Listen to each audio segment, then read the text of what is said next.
Good morning my dear students. आज की इस क्लास में बेटा हम लोग क्लास 12th केमिस्ट्री का फर्स्ट चैप्टर स्टार्ट करेंगे जिसका नाम है सॉल्यूशन या विलयन।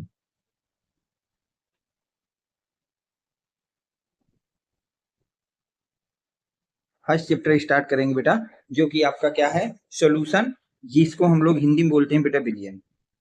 विलयन या फिर आप कह सकते हैं सॉल्यूशन।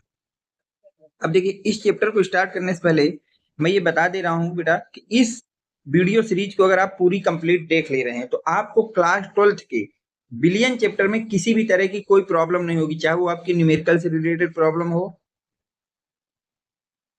चाहे वो आपकी न्यूमेरिकल से रिलेटेड प्रॉब्लम हो या प्रॉब्लम हो आपकी थ्योरी लर्न करने की। सारी चीजों को आपको शॉर्ट ट्रिक के माध्यम से समझाई जाएंगी कि किस तरह से चीजों को याद रखना है और किस तरह से चीजों को समझना है। तो ये पूरा जो वीडियो लेक्चर होगा बेटा कंप्लीट वीडियो लेक्चर होगा 12th बोर्ड एग्जाम के लिए, 12th बोर्ड एग्जाम के लिए, जिसमें हम लोग पूरे कॉन्सेप्ट को कंप्लीट करेंगे और साथ ही साथ पीवाईक्यू भी करेंगे। जो जो क्वेश्चन यहाँ से पूछे गए उन सारे क्वेश्चनों को इस सीरीज में हम देखेंगे। साथ ही साथ इसमें हम लोग नीट के भी क्वेश्चनों को कवर अप करेंगे कि वहां से कौन कौन से क्वेश्चन है जो डायरेक्ट 12th की बुक से पूछे जाते हैं, उनकी बात करेंगे। साथ ही साथ हम लोग यहाँ पर जेई मेंस के टॉपिकों को भी कवर करेंगे और जेई एडवांस, इन सभी टॉपिकों को कंप्लीट हम लोग एडवांस कंप्लीट पूरा का पूरा चैप्टर पढ़ेंगे। केवल हम इस स्टैंडर्ड से नहीं पढ़ेंगे कि हमको क्लास 12th में बोर्ड एग्जाम देना है, हम लोग क्लास 12th बोर्ड एग्जाम के साथ साथ एंट्रेंस एग्जाम को भी कवर करते हुए इस चैप्टर को पूरा हम लोग पढ़ेंगे। ठीक है, अगर मैं इस चैप्टर का आपको ओवरव्यू दूं कि किस तरह से आपको इस चैप्टर को याद रखना है तो ध्यान से देखिए। इस चैप्टर को मैंने जो है आपके बिलियन चैप्टर को, ठीक है, अब अगर हम आपसे बात करें बेटा चैप्टर सोल्यूशन या बिलियन की, किसकी बात कर रहे हैं बेटा, सोल्यूशन। ज्यादातर आपको ये याद रखना है बेटा कि जो आपके हिंदी वर्ड है वो एक बार बस आपको समझ लेना है, उनको ज्यादातर आपको इंग्लिश में ही याद रखना है, क्योंकि ये आपके लास्ट क्लास है जो हिंदी मीडियम में कराई जा रही है। इसके बाद अगर आप जेई की या नीट की तैयारी कर रहे हैं तो आपको ज्यादातर जो आपके नोट्स होंगे या टीचर होंगे वो इंग्लिश में ही आपको पढ़ाएंगे। तो आपको ये कोशिश करना है कि हिंदी के साथ साथ हमको इंग्लिश के वर्ड भी सीखते चलना है। ठीक है, तो जो चैप्टर है आपका सोल्यूशन, जिसको हम लोग बेटा हिंदी में बोलते हैं बिलियन, सोल्यूशन या बिलियन। अब देखिए, इसमें बेटा मैंने इस पूरे चैप्टर को 4 भागों में डिवाइड किया है आपके लिए बेटा। कितने भागों में? 4 भागों में। सबसे पहले अगर मैं बात करूं कि इसमें हमको क्या पढ़ना है, पार्ट ए में हम लोग पढ़ेंगे। पार्ट ए में हम लोगों को इसमें स्टडी करना है कि आपका बिलियन क्या होता है। बिलियन की परिभाषा देखेंगे सबसे पहले। क्या देखेंगे बेटा? बिलियन की, बिलियन किसको कहते हैं, बिलियन होता क्या है। फिर हम लोग बिलियन के प्रकार पढ़ेंगे कि बिलियन कितने प्रकार के होते हैं। और इसके बाद हमको पढ़ना है सांद्रता। इसके बाद हमको क्या पढ़ना है बेटा? सांद्रता। तो पार्ट ए में केवल आपको ये 3 चीजें पढ़नी है बेटा, बिलियन की परिभाषा, बिलियन के प्रकार और बिलियन की सांद्रता। इसके बाद हमको पार्ट बी की अगर मैं बात करूं तो पार्ट बी में हम लोग पढ़ेंगे बेटा, पार्ट बी, जिसमें हम लोग पढ़ेंगे बेटा अणुसंख्य गुणधर्म को। इसमें हम लोग पढ़ेंगे अणुसंख्य गुणधर्म को, अणुसंख्य गुणधर्म को। यहाँ पर हमारे सिलेबस में बेटा 4 अणुसंख्य गुणधर्म दिए गए हैं। कितने दिए गए बेटा? 4 अणुसंख्य गुणधर्म। एक दिया गया है बेटा आरएलबीपी, वाष्प दाब का अपेक्षिक अवनमन। फिर आपको दिया गया है बेटा क्वथनांक उन्नयन, क्वथनांक उन्नयन। साथ में दिया गया बेटा हिमांक अवनमन, हिमांक अवनमन। और लास्ट है आपको बेटा परासरण दाब, परासरण दाब। ठीक है, तो पार्ट बी में हमको इतनी चीजों को स्टडी करना है। अब हम लोग बात करते हैं पार्ट डी में कि पार्ट सी में आपको क्या क्या पढ़ना है। तो अगर मैं आपसे बात करता हूं पार्ट सी, तो पार्ट सी में आपको केवल और केवल पढ़ना है बेटा वांट हाफ गुणांक को। किसको पढ़ना है बेटा? वांट हाफ गुणांक। किसको पढ़ना है बेटा? वांट हाफ गुणांक के विषय में हमको बात करना है। और हम जो पार्ट डी की बात करें तो पार्ट डी में हम लोग पढ़ेंगे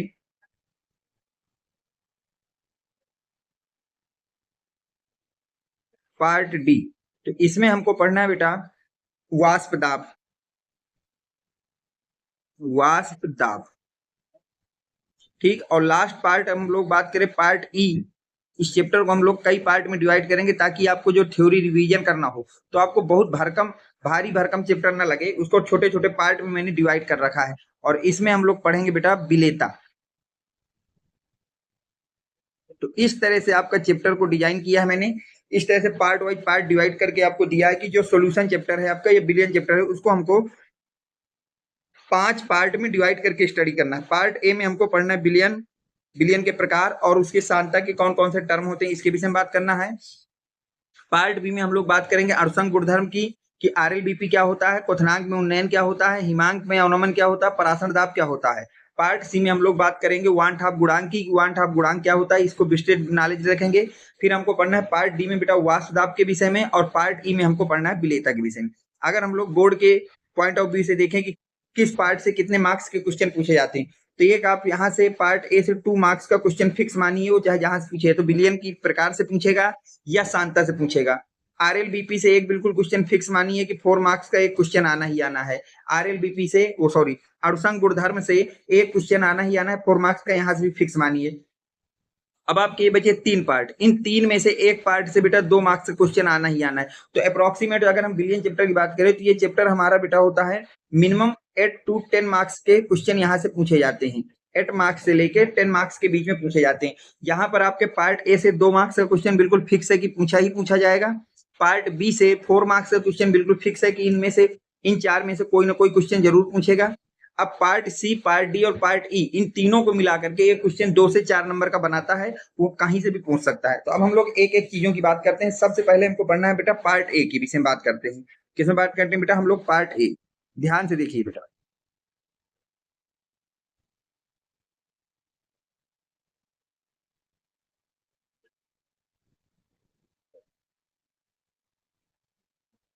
पार्ट ए में अगर हम लोग बात करें तो इस चैप्टर का नाम तो बिलियन है। अब इसमें देखिए हमको क्या क्या पढ़ना है। सबसे पहले हमको पढ़ना है बेटा बिलियन। सबसे पहले हमको पढ़ना है बिलियन की बिलियन क्या होता है। ध्यान से देखिएगा बेटा, बिलियन की मैं आपको बात बताता हूँ कि बिलियन होता क्या है। बिलियन जिसको हम लोग बोलते हैं बेटा सोल्यूशन, बिलियन या फिर जिसको हम लोग क्या नाम देते हैं बेटा? सोल्यूशन। बिलियन या सोल्यूशन होता क्या है, सबसे पहले हमको इसकी बात करना है। ठीक, अब ध्यान देखिए, तो बिलियन क्या होता है बेटा, इसकी अगर हमको डिफिनीशन लिखना हो तो लिखेंगे बेटा दो या दो से अधिक दो या दो से अधिक पदार्थों के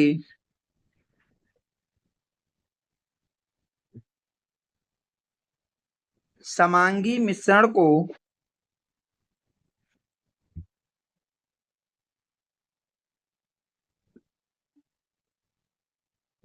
बिलियन कहा जाता है। बिलियन कहा जाता है। तो अगर आपसे पूछा जाए बेटा बिलियन क्या होता है, तो बिलियन की आपको सबसे पहले तो परिभाषा आनी चाहिए सॉल्यूशन की। सॉल्यूशन होता क्या है बेटा? दो या दो से अधिक पदार्थों के समांगी मिश्रण को हम लोग बिलियन कहते हैं। दो या दो से अधिक पदार्थों के समांगी मिश्रण को हम लोग क्या कहते हैं बेटा? बिलियन कहते हैं। सबसे पहला हमारा काम है कि हमको ये शब्द समझ में आना चाहिए कि समांगी मिश्रण क्या होता है। हमको क्या समझ में आना चाहिए बेटा? समांगी मिश्रण। सबसे पहले हमको पता होना चाहिए कि समांगी मिश्रण का क्या मतलब है। समांगी मिश्रण, जिसको इंग्लिश में बोलते हैं बेटा होमोजीनियस। होमोजीनियस, सबसे पहले हम देखने चल रहे हैं बेटा होमोजीनियस की मीनिंग की, समांगी का मतलब क्या है। अब मान लीजिए बेटा ये एक आपका बीकर था, ध्यान सुनिए, इसमें आपने जल को और शुगर को इसमें डिजोल्व कर लिया है, C12H20O11, इन तीनों को जब डिजोल्व किया दोनों को बेटा, तो यहाँ से जो आपका बना ये आपका बन गया बेटा शरबत। यहाँ से जो बना आपको क्या मिल गया बेटा? शरबत। अब इसको आप क्या कर रहे हैं बेटा? 3 जगह से अलग अलग निकाल रहे हैं। एक तो आप यहाँ से निकाल रहे हैं बेटा, तो यहाँ जो निकला उसको शरबत ए बोला। एक बार यहाँ से निकाला बेटा तो जो निकला उसको शरबत बी बोला। और एक बार यहाँ से निकाला शरबत को और जो निकला उसको बोला सी। अब इन तीनों शरबत को जब आप पियेंगे बेटा तो तीनों शरबत बराबर मीठे होंगे। जितना मीठा ए होगा उतना ही मीठा बी होगा, उतना ही मीठा सी होगा। इसी चीज को बोलते हैं बेटा समांगी। समांगी का मतलब है किसी भी चीज का समान रूप से फैल जाना। समांगी का मतलब है किसी भी चीज का समान रूप से फैल जाना, उसको कहते हैं समांगी मिश्रण। इसमें हमने चीनी को जब डाला जल में, तो जितनी चीनी यहाँ पर मीठी थी उतने शरबत यहाँ मीठा, उतना ही शरबत यहाँ मीठा और उतना ही शरबत यहाँ मीठा। जब कोई चीज समान रूप से वितरित हो जाए या बट जाए तो उसको बोलते हैं समांगी मिश्रण। तो उम्मीद है कि समांगी शब्द की मीनिंग आपको समझ में आ गई होगी। अब कुछ उदाहरण देख लेते हैं कि हमारे कौन कौन से मिश्रण है जो कि आपके समांगी होते हैं। जैसे कल के दिन आपने जल को लिया और जल में आपने चीनी डाल दी, तो यहाँ से बन गया शरबत। क्या बन गया बेटा? शरबत। ये आपका एक समांगी मिश्रण है। अब देखिए एक और मैं आपको सुपर ट्रिक बताता हूँ इसको याद रखने की। मिला चाहे जितने भी पदार्थ हो, लेकिन मिलाने के बाद सिर्फ एक चीज आपको दिखनी चाहिए, तो वो होता है समांगी मिश्रण। समझने के लिए दिमाग में कैसे आपको याद रखना है, समांगी का मतलब होता है कि मिला चाहे जितनी भी चीजों को दें, लेकिन मिलाने के बाद सिर्फ हमको एक चीज दिखेगी। जैसे जल और चीनी को जब आप घोलते हैं तो वहां पर आपको सिर्फ जल दिखता है। अब मान लीजिए आपने दूध को लिया, इसमें आपने चीनी डाली, साथ में पानी डाला, तो यहाँ से आपको मिला बेटा मीठा दूध। यहाँ से आपको क्या मिल गया बेटा? यहाँ से आपको मिला मीठा दूध। तो अब जब इन तीनों चीजों को आपने मिलाया तो आपको सिर्फ और सिर्फ क्या दिखेगा? इन तीनों को मिलाने के बाद सिर्फ दूध दिखेगा। तो समांगी का मतलब ये होता है कि मिला चाहे जितने भी चीजों को दें, लेकिन मिलाने के बाद सिर्फ एक चीज दिखनी चाहिए, तो वो आपकी समांगी की कंडीशन होती है। तो उम्मीद करता हूँ कि आपको विलयन पता हो गया होगा क्या होता है, उदाहरण हो गया। यहाँ तक आ गया। होमोजीनियस तो समझ गए आप लोग क्या होता है। अब देखिए आपके सिलेबस में जो विलयन दिया गया है वो सिर्फ आपको द्विअंगी विलयन पढ़ना है। कौन सा विलयन पढ़ना है बेटा? द्विअंगी विलयन। कि द्विअंगी विलयन किसे कहते हैं, या इंग्लिश में बात करें तो बाइनरी सॉल्यूशन। तो द्विअंगी विलयन क्या होता है कि दो पदार्थों के समांगी मिश्रण को द्विअंगी विलयन कहते हैं। कि अगर आप जो विलयन बना रहे हैं वो सिर्फ दो पदार्थों को मिला करके बना रहे हैं, कितने पदार्थों को बेटा? दो पदार्थों को मिला करके बना रहे हैं, तो ऐसे विलयनों को हम लोग बोलते हैं बेटा समांग वो द्विअंगी विलयन। क्या बोलते हैं बेटा? द्विअंगी विलयन। अगर मैं आपसे बात करूं उदाहरण, उदाहरण उदाहरण में मान लीजिए आपने लिया एल्कोहल और इसमें आपने जल को मिला दिया। किसको मिला दिया? जल को। तो यहाँ पर सिर्फ हमने दो पदार्थों को मिलाया है, तो ये एक द्विअंगी विलयन होगा। मान लीजिए आपने दूध को लिया और दूध में आपने चीनी घोल दी। क्या घोल दी बेटा? चीनी। तो यहाँ पर ये जो मिश्रण बनेगा वो आपका एक द्विअंगी विलयन होगा। द्विअंगी विलयन का मतलब होता है एक ऐसा विलयन जिसमें सिर्फ दो पदार्थों को घोला गया हो। जिसमें सिर्फ कितने पदार्थों को घोला गया हो बेटा? सिर्फ दो पदार्थों को घोला गया हो। ठीक है, तो द्विअंगी विलयन का मतलब आप समझ गए। अब यहाँ पर देखिए कुछ चीजें और हैं जो आपको समझना चाहिए। पहली बात, कोई भी सॉल्यूशन है अगर, कोई भी आपका क्या है बेटा? सॉल्यूशन। अब यहाँ पर आपको सिर्फ द्विअंगी विलयन पढ़ना है, तो मैं आपको द्विअंगी की ही बात करूंगा। कौन से सॉल्यूशन की बात करूंगा बेटा? Binary solution. ठीक है, तो ध्यान देखिए। बाइनरी सॉल्यूशन में हमने दो चीजों को मिलाएंगे, तो उनमें से एक चीज को हम लोग बोलेंगे बेटा विलायक। याद कर लीजिए कि जो बाइनरी सॉल्यूशन होता है उसमें से एक पदार्थ का नाम होता है विलायक। जो दो चीजों को हम मिलाएंगे उनमें से एक को कहेंगे विलायक और एक का नाम होता है विलेय। इसको याद रखना है आप सबसे पहले। बाइनरी सॉल्यूशन में एक पदार्थ का नाम विलायक होता है और एक पदार्थ का नाम विलेय होता है। विलायक को हमेशा कैपिटल ए से दिखाएंगे और विलेय को हमेशा बेटा कैपिटल बी से दिखाएंगे। पहली बात ये फिक्स कर लो, ये पूरे चैप्टर में फिक्स है कि अगर ए कहीं पर बन जाए तो वो विलायक की बात है और बी कहीं पर बन जाए तो वो विलेय की बात है। अब बात आती है कि हम इन दोनों को पहचानेंगे कैसे कि कौन विलायक है और कौन विलेय है। कौन विलायक है भाई? दो पदार्थों को मिलाया, तो हम उनमें से किसको जानेंगे कि कौन विलायक है कौन विलेय है? तो अब इसकी बात करते हैं। देखिए अब मैंने जैसे कहा कि यहाँ दो लोग हैं, एक है राम और एक है श्याम। अब इन दोनों में से एक का नाम राम है, एक का नाम श्याम। तो अगर मैं आपसे ये कह दूं कि राम ये है, तो आपको पता चल जाए कि जो दूसरा है वो श्याम ही होगा। तो इसलिए हमें विलेय की परिभाषा नहीं देखना, सिर्फ और सिर्फ हमको डिफिनेशन विलायक को पहचानना सीख लेना है। तो विलायक को जैसे ही आपने पहचान लिया तो जो दूसरा बचेगा उसको हम क्या कहेंगे? विलेय कहेंगे। उसको क्या कहेंगे बेटा? विलेय कहेंगे। यहाँ तक कोई डाउट नहीं। अब देखिए ध्यान, अब हम बात करते हैं विलायक की कि विलायक क्या होता है। सबसे पहले विलायक की पहचान की बात हो रहा है। विलायक जिसको इंग्लिश में बोलते हैं बेटा सॉल्वेंट। क्या बोलते हैं बेटा? सॉल्वेंट। विलायक को इंग्लिश में बोलते हैं सॉल्वेंट। इस बात को याद है। तो देखिए इनकी दो परिभाषाएं होती हैं। कितनी होती है बेटा? दो। केस नंबर फर्स्ट, दोनों परिभाषाएं लिखा रहा हूं तभी आप इसको समझ पाएंगे। केस नंबर फर्स्ट ये कहता है जब मिलाए गए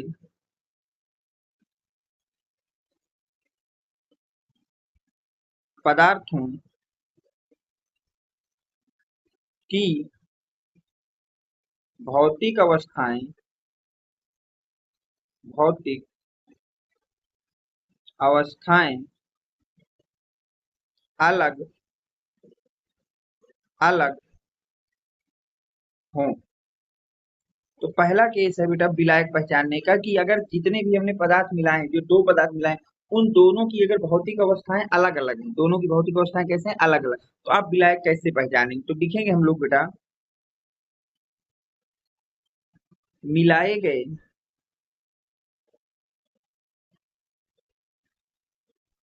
घटक पदार्थों घटक पदार्थों में जिस घटक पदार्थ की भौतिक अवस्था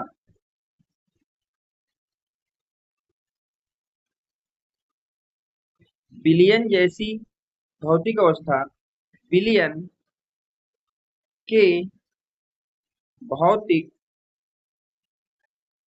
अवस्था के समान होती है, के समान होती है, विलायक कहलाता है। विलायक कहलाता है।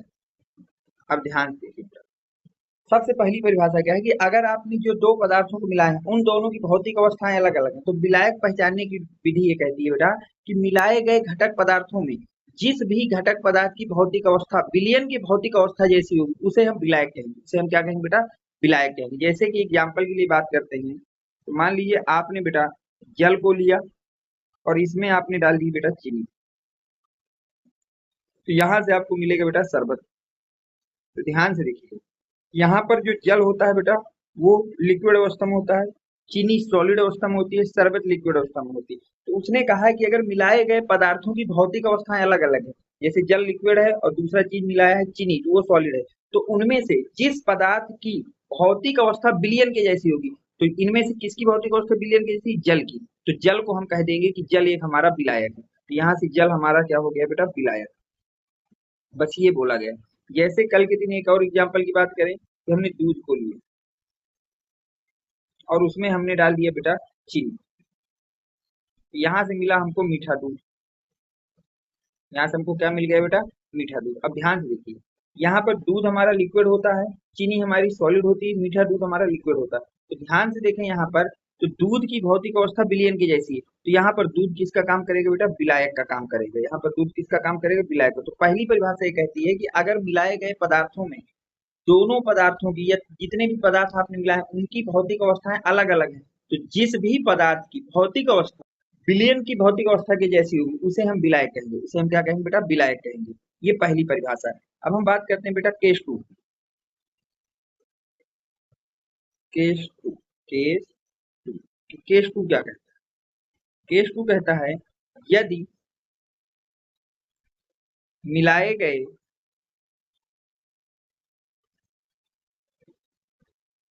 पदार्थों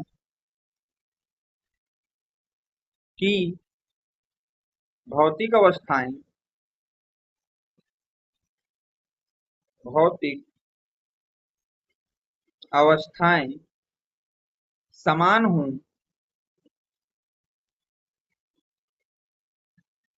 तो अब अगर आपने जो पदार्थ को मिलाया है उनकी भौतिक अवस्थाएं समान है, तो फिर आप विलायक को कैसे पहचानें? तो लिखेंगे जिस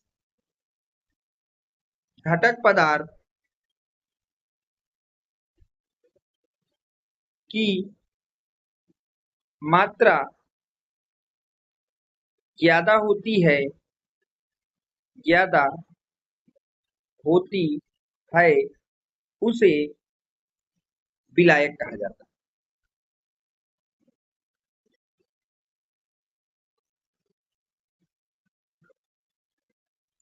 अब ये याद रखना बेटा कि यदि मिलाए गए पदार्थों की भौतिक अवस्थाएं समान है, एक जैसी है, तो उनमें से जिसकी भी मात्रा अधिक होगी उसे विलायक कहेंगे। उसे क्या कहेंगे बेटा? विलायक। जैसे अगर हम बात करते हैं बेटा उदाहरण उदाहरण में अगर हम लोग बात करें कि हमने एल्कोहल को लिया और उसमें हमने वाटर को ऐड किया, एल्कोहल को लिया और उसमें हमने किसको ऐड किया बेटा? वाटर को ऐड किया। तो यहाँ से हमको पता है कि यहाँ पर एल्कोहल की मात्रा कम होती है और वाटर की मात्रा क्या होती है बेटा, ज्यादा। तो उन्होंने यही बोला कि अगर दोनों की भौतिक अवस्थाएं एक जैसी, क्योंकि एल्कोहल भी लिक्विड होता है और वाटर भी कैसा होता है बेटा, लिक्विड। तो अगर दोनों की भौतिक अवस्थाएं एक जैसी तो जिसकी मात्रा ज्यादा हो उसे विलायक बोलेंगे। तो यहाँ पर वाटर क्या हो जाएगा बेटा, विलायक हो जाएगा। यहाँ पर वाटर क्या हो जाएगा, विलायक। तो ये दोनों परिभाषाएं आपको याद रखना है बेटा कि किस तरह से आप विलायक को पहचानेंगे। और अगर आप विलायक को पहचान गए तो फिर विलेय को पहचानना कोई बड़ी बात नहीं है, क्योंकि अगर विलायक मिल गया तो फिर विलेय तो आपको मिल ही जाना है। यहाँ तक आपको कोई डाउट मेरे हिसाब से तो नहीं होना चाहिए। अब आगे देखते हैं हम लोग कुछ चीजें को और ध्यान से देखिए। यहाँ पे सबसे पहले हम बात करते हैं नोट नंबर 1 की। नोट नंबर 1 क्या कहता है, किसी बिलियन में, किसी भी बिलियन में विलेय तो एक से अधिक, किसी भी बिलियन में विलेय तो एक से अधिक हो सकते हैं, हो सकते हैं, परंतु विलायक सदैव एक ही होगा, एक ही होगा। इस बात को भी याद रखना है बेटा कि कोई भी बिलियन हो, कैसा भी बिलियन हो, उसमें विलेय तो एक से अधिक हो सकते हैं लेकिन विलायक हमेशा उसमें एक ही रहेगा। जैसे कल के दिन हमने जल को लिया, इसमें नमक डाला और साथ ही साथ इसमें हमने डाल दी बेटा चीनी। तो इस केस में देखिए यहाँ पर जो आपका विलायक है वो तो जल हो जाएगा, विलायक, क्योंकि ये हमारा लिक्विड है, ये हमारा सॉलिड है, ये हमारा सॉलिड है। जब मिलाए गए पदार्थों की भौतिक अवस्थाएं अलग अलग हों तो जैसा विलयन बनेगा वही हमारा विलायक कहलाएगा। तो यहाँ पर जब इन तीनों को घोलोगे तो जो विलयन बनेगा वो लिक्विड मिलेगा, तो इसका मतलब जल विलायक हो जाएगा। यहाँ पर जल आपका क्या हो जाएगा बेटा, विलायक। बाकी नमक और चीनी दोनों आपकी विलेय हो जाएंगी, दोनों दोनों आपकी क्या हो जाएंगी, विलेय। तो इस बात को याद रखना है कि किसी भी विलयन में विलायक तो हमेशा एक होता है लेकिन विलेय एक से अधिक भी हो सकते हैं, यहाँ तक कोई डाउट नहीं है। अब एक नोट और ध्यान से पढ़ लीजिएगा, आपके लिए बहुत इंपॉर्टेंट है। नोट नंबर 2 देखिए, इसको अगर याद रखेंगे तो आप कभी भी सवाल को गलत नहीं करेंगे। तो याद रखना, अगर किसी सवाल में जल की बात कर रहा है, किसकी बात कर रहा है बेटा, वाटर की, तो जल सदैव विलायक होता है। जल सदैव क्या होता है बेटा, विलायक, भले ही इसकी मात्रा कम हो या ज्यादा हो, विलायक होता है। इस बात को याद रखना, अगर किसी सवाल में वो जल की बात कर रहा है तो जल को हमेशा विलायक मानना है, क्योंकि आपकी किताब में जितने भी सवाल आपको दिए गए हैं उसमें से 60 से 70% सवालों में केवल और केवल जल की बात करता है। तो जल को हमेशा विलायक लेना है, ना तो उसकी मात्रा से आपको कोई रिक्वायरमेंट है, ना ही उसकी भौतिक अवस्था से कोई मतलब है। तो याद रखना कि जल अगर कभी भी दिया है तो जल को हमेशा विलायक मान लेना है। यहाँ तक उम्मीद है कि कोई डाउट आपको नहीं होगा। अब देखिए, अब हम लोग नेक्स्ट चैप्टर में बेटा बात करेंगे, नेक्स्ट लेक्चर में बिलियन के प्रकार की। किसकी बात करेंगे बेटा, बिलियन के प्रकार की। ठीक है, जिन भी बच्चों को इनके हैंड रिटन नोट्स चाहिए वो मेरे टेलीग्राम चैनल पे ज्वाइन हो जाएंगे। इसी वीडियो के डिस्क्रिप्शन में टेलीग्राम चैनल की लिंक दे दूंगा जहां से आप ज्वाइन हो सकते हैं। और जिन बच्चों को मेरे व्हाट्सएप ग्रुप में जुड़ना है बेटा, वो बच्चे इस नंबर पे 7880960882 इस पे व्हाट्सएप करेंगे, जहां से मैं आपको अपने व्हाट्सएप ग्रुप में भी ज्वाइन कर दूंगा। अगर आपको ये वीडियो पसंद आया हो तो प्लीज वीडियो को लाइक कर देना, चैनल को सब्सक्राइब कर देना। Thanks for watching, next video coming to.